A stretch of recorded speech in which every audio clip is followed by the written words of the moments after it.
Hi and welcome to another LRCC Soundbite. I'm carrying on looking at some of the things that Jesus said. They're recorded for us in the Bible by a man called Luke. Luke was a doctor. He wasn't even a Jew. But today he tells us about three people who all wanted to follow Jesus, yet each of them had an issue that needed to be resolved first. The first person that Jesus was talking about, they said that they would follow him anywhere. Now in 1838 Charles Dickens wrote a book called Oliver Twist. In 1960 Lionel Bart wrote a musical called Oliver based on that story. I don't know if you know it. In it there's a song called I'd Do Anything.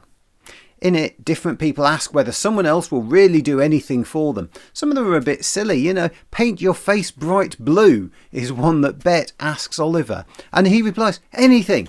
And then a little later she says, would you go to Timbuktu? And his answer is, and back again.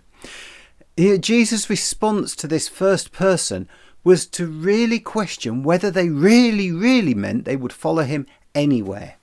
Because anywhere is a very big place.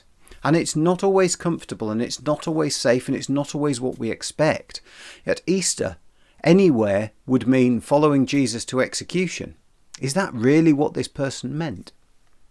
The second person said this, I'll follow you, but can you wait until I've buried my father?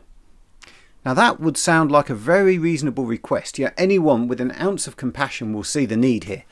But Jesus again answers a little bit strangely, telling the person that it was more important for them to follow Jesus than to bury their father. How does that work? Well, let me explain a little bit of context that's really important to know.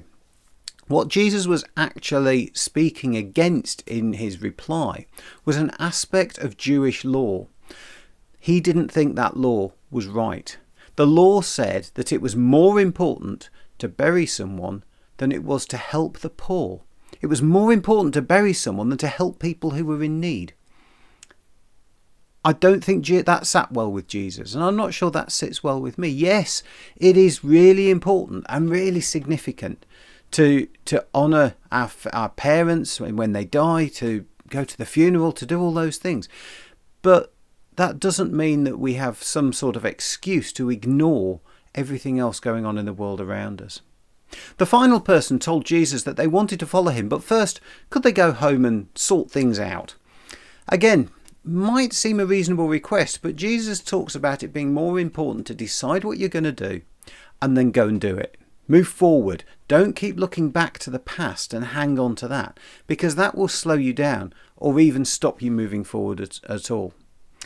For me, these things really boil down to one thing.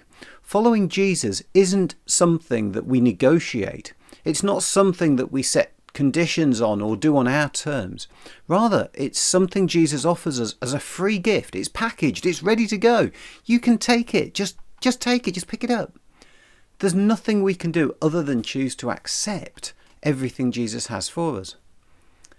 Jesus has already made the effort to come to where we are. He meets us where we are. He doesn't ask us to somehow get better or be different or do something before we're worthy. He says, just as you are, that's all that you need. Just take it.